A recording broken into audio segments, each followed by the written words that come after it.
12 साल का काशिफ बहुत शरीर लड़का था। शरारत पर वो अक्सर वालिदैन और दादी से डांट खाता। इसकी बहन इलेज़े इससे 1 साल बड़ी थी। काशिफ की फूफी दूसरे शहर से अपने बच्चों शान और फ़ाइज़ा के साथ उनके घर आई हुई थीं। वो दोनों बहन भाई काशिफ और इलेज़े के हम उम्र थे। एक दिन बच्चों ने दादी से कहानी सुनाने की फरमाइश की तो वो राज़ी हो गईं। शान बोला, नानी, कोई भूत की कहानी मत सुनाइएगा, मुझे बड़ा खौफ आता है भूतों की कहानियों से। ये सुनना था कि काशिफ के कान खड़े हो गए। एक शरारती मुस्कुराहट इसके लबों पर और आंखों में एक चमक सी आ गई। इलेज़े इसे मानी ख़ेज़ नज़रों से देखने लगी। कहानी ख़त्म होने के बाद इलेज़े ने काशिफ से कहा, लगता है तुम शान को भूत बनकर डराओगे। अलामत वावन। काशिफ मुंह पर उंगली रखते हुए बोला, आहिस्ता बोलो, सच बड़ा मज़ा आएगा। रात को जब वो सो जाएगा तो मैं उसे भूत बनकर डराऊंगा। हालत देखने वाली होगी इसकी। रात हो चुकी थी। काशिफ और शान अलग कमरे में सो रहे थे। शान के सोने के बाद काशिफ उठा और चुपके से बाहर जाकर उसने भूत का गेटअप इख्तियार किया। अब उसके कदम अपने कमरे की तरफ बढ़ने लगे जहां शान सो रहा था। कमरे में मदहम रोशनी थी। काशिफ आहिस्ता आहिस्ता कदम बढ़ाता हुआ शान की तरफ बढ़ रहा था।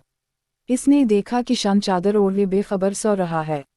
इससे पहले कि वो चादर हटाकर शान को डराता, अचानक किसी ने इसके कंधे पर हाथ रखा।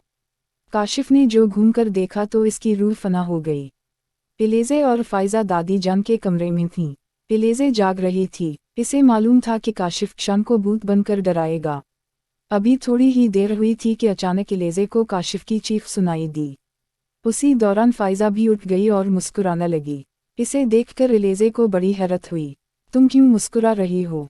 इलेज़े ने पूछा। फ़ाइज़ा ने इलेज़े के कान में कुछ कहा जिसे सुनकर इलेज़े भी मुस्कुरा दी। काशिफ की चीख सुनकर दोनों हंस पड़ीं। फिर उठकर काशिफ के कमरे की तरफ चल दीं। काशिफ अपने सामने भूत को देखकर थरथर कांप रहा था। अचानक कमरे की लाइट जली तो इलेज़े और फ़ाइज़ा ने देखा कि खिड़की में से काले रंग की कोई चीज़ नीचे गिरी है। वो दोनों कमरे में पहुंची तो काशिफ की हालत देखकर हंसने लगी। इन्हें हंसता देखकर काशिफ बोला, यह मेरी जान पर बनी है और तुम हंस रही हो। फ़ाइज़ा करीब आई और बोली, अरे वो भूत नहीं था, शान था। अलामत वावन। किया, शान। वो हैरत से बोला। इलेज़े ने बताया, मुझे फ़ाइज़ा ने सब बता दिया है। दरअसल जब तुम शान को डराने का मंसूबा बना रहे थे तो इन दोनों ने सुन लिया था और सोचा इससे पहले तुम शान को भूत बनकर डराओ, उल्टा शान भूत बनकर तुम्हें डरा देगा। लेकिन शान तो सो रहा है। इसने हैरत से कहा, अरे नहीं, ये तो तकिए इस तरीके से रखे हुए हैं जैसे कोई सो रहा हो। ये देखो तकिए हैं। ये कहकर फ़ाइज़ा ने जैसे ही चादर हटाई वो चीख पड़ी। शान वहाँ गहरी नींद सो रहा था। चीख की आवाज़ सुनकर दादी जान भी नींद से बेदार हो चुकी थीं। वो खुद से बोलीं, अरे ये बच्चे कहाँ हैं? चीख भी काशिफ के कमरे की तरफ से आई है, कुछ तो गड़बड़ है, जाकर देखती हूँ।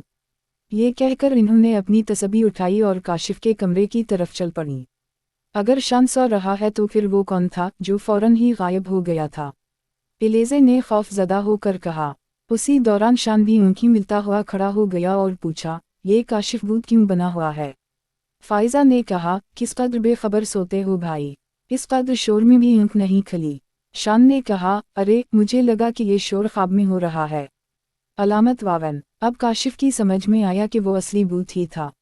उसी दौरान घर के बाकी लोग भी उठकर वहां पहुंच गए थे और इन्हें भी सारी सूरत हाल का इल्म हो गया।